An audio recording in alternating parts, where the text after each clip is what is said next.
तो दोस्तों मेरे चैनल को सब्सक्राइब करें एंड नोटिफिकेशन पाने के लिए बेल आइकन दबाना ना भूलें। आयुर्वेद में यह कहा गया है कि किसी भी व्यक्ति को निरोगी होना है, रोग मुक्त होना है, तो अपने जीवन में 3 बातों का ध्यान रखे। अपना वात, पित्त और कफ तीनों का संतुलन रखे। वो 3 तरह के दोष हैं हमारे शरीर में, वात, पित्त, कफ। आपने सुना होगा, ये त्रिदोष आधारित शरीर है।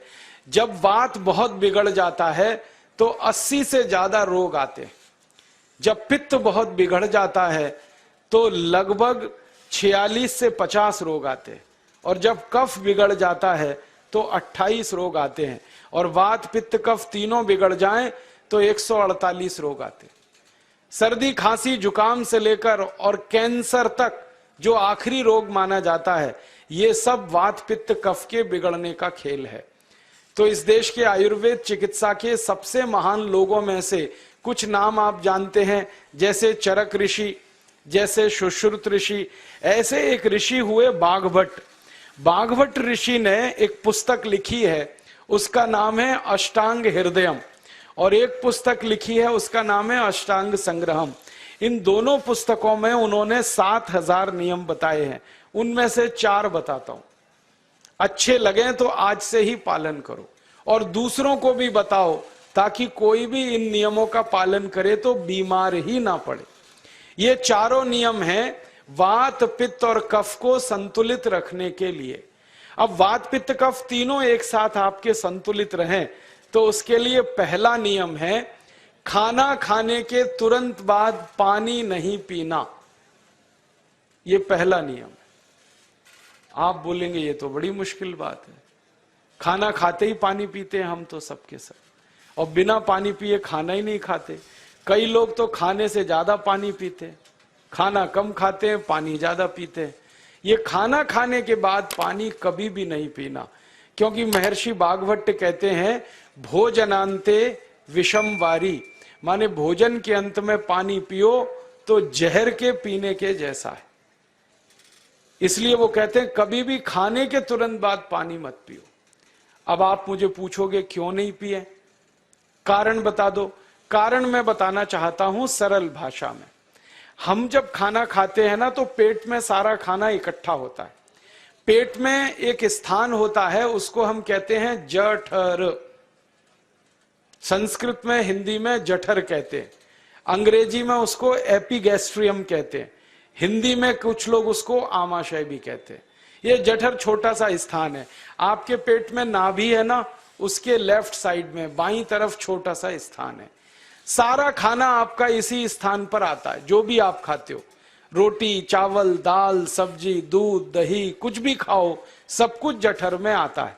अब जठर में जैसे ही खाना इकट्ठा होता है तो उसमें आग जलती, और उस आग को कहते हैं जठर अग्नि। मिला के बोल देते हैं जठराग्नि। आप जैसे ही खाना खाते हो, पेट में जठर में अग्नि जलती है। वो अग्नि खाने को पचाती है, और अग्नि खाने को ऐसे ही पचाती है जैसे रसोई घर की अग्नि खाने को पकाती है। आपके रसोई घर में आप अग्नि जलाओ, उसके ऊपर दूध रख दो, दूध में थोड़ा चावल डाल दो, अग्नि जब तक जलती रहेगी खीर तब तक बनती रहेगी।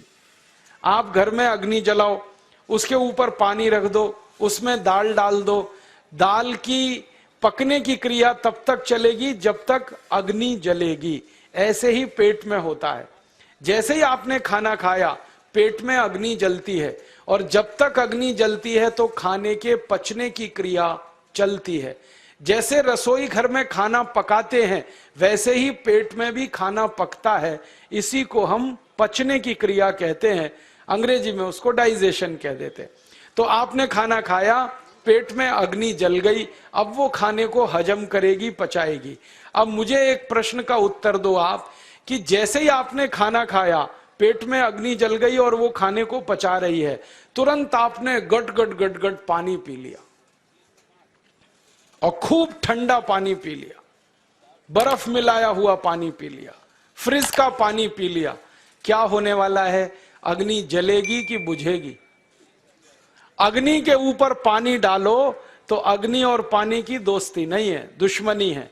पानी अग्नि को बुझा देता है। तो आपने खाना खाया, अग्नि जली, पीछे से गटगट पानी पी लिया, अब अग्नि शांत हो गई, अब खाना पचेगा नहीं, तो वो पेट में पड़ा पड़ा सड़ेगा, और सड़ा हुआ खाना 100 से ज्यादा विष पैदा करेगा, और वो 100 विष आपकी जिंदगी को नरक बना देंगे, और जिंदगी भर आप बीमार पड़े रहेंगे। आपको मालूम है, कई लोग कहते हैं मुझे पेट में बहुत गैस बनती है। ये गैस उन्हीं को बनती है जिनका खाना हजम नहीं होता। कोई लोग कहते हैं कि मुझे पेट में जलन होती है, ये जलन उन्हीं को होती है जिनका खाना पचता नहीं।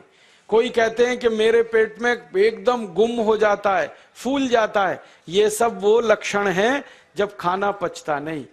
तो खाना पचेगा नहीं तो सड़ेगा, सड़ेगा तो विष पैदा करेगा, और वो विष आपको बीमार करेंगे। इसलिए महर्षि भागवत ने कहा, खाना खाते ही पानी मत पियो। समझ में आया? फिर आप बोलोगे कितनी देर तक नहीं पिए? कम से कम 1 घंटे तक।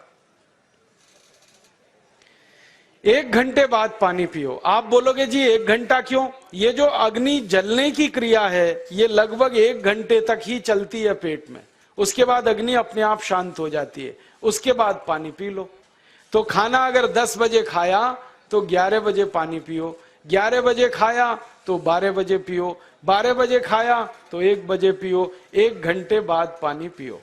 अब आपके मन में यह सवाल आ सकता है कि खाना खाने के पहले पी लें क्या? हाँ पी लो, 40 मिनट पहले पेट भर के पानी पी लो। 10 बजे खाना खाना है, 9:20 पे खूब पानी पी लो, जितना पी सकते हो। 11 बजे खाना खाना है, 10:20 पे पी लो, खूब पानी पी लो, 40 मिनट पहले।